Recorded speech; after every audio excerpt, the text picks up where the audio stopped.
Hey guys, welcome back to Sip More Tea. So let's talk about levels to response. There's levels to accountability and there's levels to character. And geez, this week we watched a queen give us a TED Talk in grace and purpose while somebody else fumbled through PR note app gymnastics like they just woke up from a nap in their publicist's lap. Oh gosh.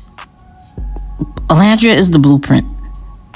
When that racial slur came flying out the live stream, a word soaked in centuries of blood, trauma, and generational memory, Alandria didn't crumble.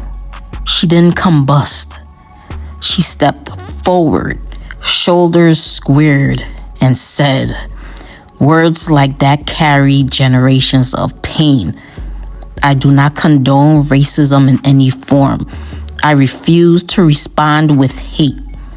This will be actionable. Donate to UNCF, NAACP, and or the Thurgood Marshall Fund. And that she will be making a personal donation herself. That's intent. That's clarity. That's community-centered leadership. And instead of weaponizing the moment, she elevated it. Instead of throwing shade, she built a stage. She called for awareness, donations, community uplift. She promoted decorum, the same standard she's been preaching before fame, before podcast interviews, before any reunion energy. And she been told her supporters, followers, whatever you call them, her fandom, that they represent her. They are a reflection of her and to move with grace and decorum. And not once has she given a green light to messiness or violence.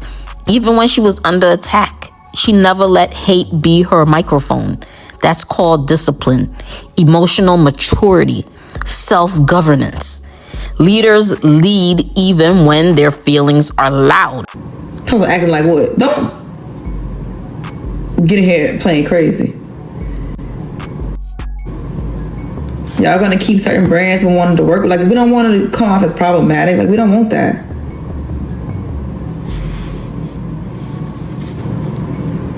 Because as soon as people start catching wind, like, oh, she has a problematic fan base, like, that is not a good look. I'm trying to be nice about it. Like, Yeah, reform, everybody. Keep it clean, keep it cute. I keep it cute. Y'all are a reflection of me. Y'all gotta keep it cute too. And the part that really gagged me about Alandria's response was that she already knew we'd see the usual, sorry if you were offended. You know that baby voice Huda puts on?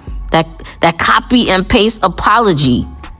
Floating around like dollar store incense trying to cover up a dumpster fire. Like Alandria said, surface level apologies fade. Let's make this actionable.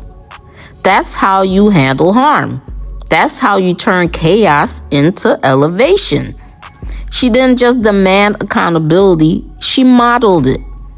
This wasn't a statement, it was a classroom, a sermon, a blueprint. And everybody took notes, whether they admit it or not. And here's the part that's very important. Alandria is the victim in all this, but had to put out the first full statement. Alandria is the one harmed, but had to comfort the room. Alandria is the one targeted, but had to provide clarity.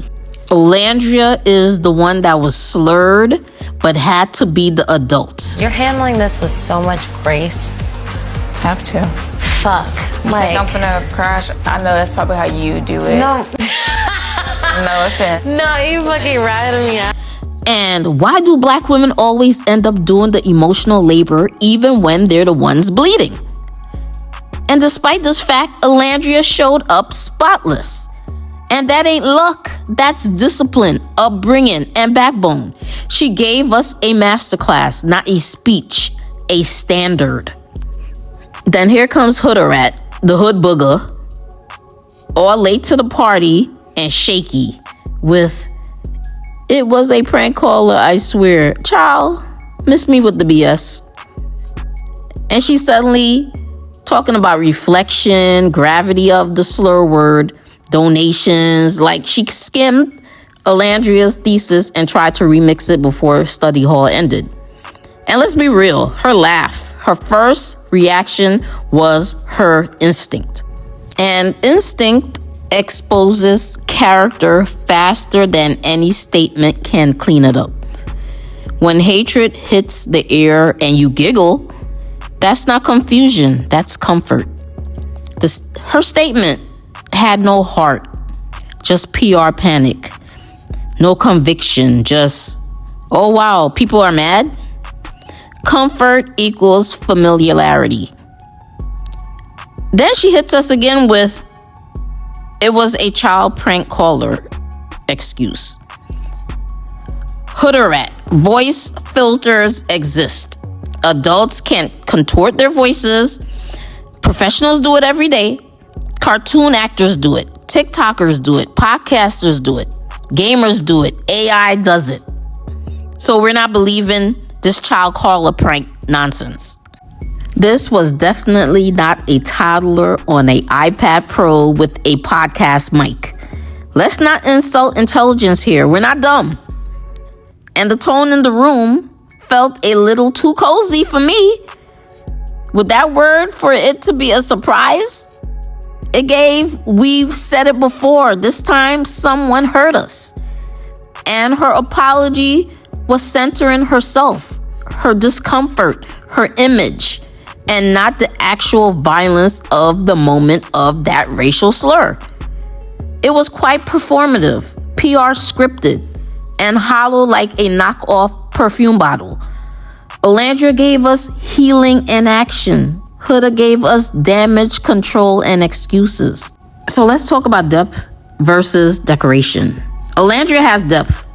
She is rooted, she is disciplined, she is community-minded. She has unshakable feminine grace mixed with soldier-level self-command. She walks with purpose, and her people reflect that because she demands elevation. She's catching bags, expanding, growing, stacking. Huda, on the other hand, she's pretty by system standards, which is just surface-level aesthetic. And when you scrape the surface, she has a male-centered identity and seeks validation from men. She's obsessed with her image, giving her many surgeries. Her attention and validation is her personality. She lacks leadership skills. That's why she can't gather her sycophant fandom. Huda is just influence with no influence to really offer. And brands weren't aligning with her values. They were riding her momentum, her wave, and not because she has longevity. And now, in light of the scandal, that wave is crashing. Not because of cancel culture, but because there was nothing underneath the wave to begin with. So what's left? What does she have to offer? No substance, no voice, nothing aspirational, nothing to build on, no character foundation to stand on. And popularity without purpose always expires. Shit, the fan bases tell the story. Look at who they attract. Alandria's fan base is a mix of women, thinkers, grown folks, young professionals, people who believe in elevation, people who defend her without dehumanizing others because Alandria sets that expectation. Huda Rat's fan base are kids and adults who think like kids, emotional toddlers with Wi-Fi, people who enjoy cruelty as entertainment, people who hated seeing a confident, dark-skinned black woman shine, so they hid behind Huda to anchor their bias. A fandom built on resentment always decays. They don't love her. Let me repeat, they do not love Huda. They bonded over hating a dark-skinned black woman with confidence. That's why they were making those racist edits we've seen all over TikTok. That's why they put Alandria on George Floyd's body. That's why they attacked Shelly. And Huda stayed silent through all this. She stayed unbothered, complicit through comfort. And you better believe Alandria clocked her ass and asked her to address the hate. Huda, why didn't you do the post that Alandria asked you to? Like, I was dealing with so much outside of that. Like, I didn't know what to say in that moment because I was dealing with so much. I wanted to address more than just that. Truly wish you would have just prioritized that moment to just address the racism and the bullying towards me and Shelly, since that was spewed out the most. That hurt, Huda. I was getting hated on as well racially. I get that, but your face was not plastered on George Floyd's body. I didn't Mine even was. see that. I told That's the you other that. thing. This was as a result. It I was don't that condone bad. that either. I don't Huda, condone I it either. explained Me it in addressing the bullying airport is like is hurt. That hurt. and I'm sorry. I'm sorry. Like, I didn't make the post. I'm glad you've grown from it now, but that hurt, bro. I'm really sorry. We was close. I'm really, like, truly. And you didn't speak out for me. As the video shows, Alandria asked her to speak to her fans and address the racism. But Huda paid Alandria dust and chose to make excuses. So listen up, Huda. You do not get to borrow black culture, profit off the aesthetic, stay quiet when hate rises, and then expect respect when the bill comes due. Oh, please, get the hell out of here with that BS. So Huda from Love Island has absolutely had a BBL. Here's a picture of her from 2024. Here's a more recent photo of her in the gym. Now, I can tell you that it honestly takes longer than a year to build that level of muscle. Don't go from this to this in less than a year. Now, that does not mean that she didn't have muscle underneath her fat, because she likely did have muscle underneath her fat. And then the lipo is going to remove the fat so that your abs and other muscles are going to show more. Anybody that is saying that she didn't have a BBL is not educated in either going to the gym or in what BBLs look like.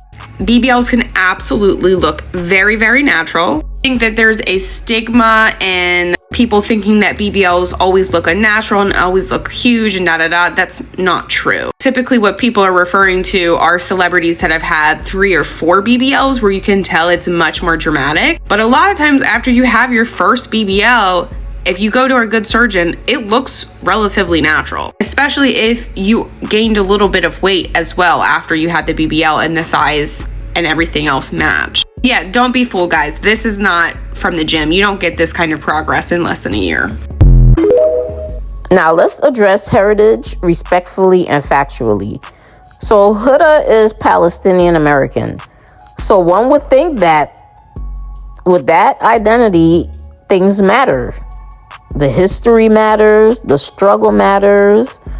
And when someone from any marginalized community gains a platform, people naturally wonder, do you lift as you rise? Do you bring visibility, advocacy, community energy? So we check the receipts, and objectively, based on available public record, there is no verifiable evidence of consistent aspirational activism from Huda. No advocacy or meaningful uplift tied to her platform.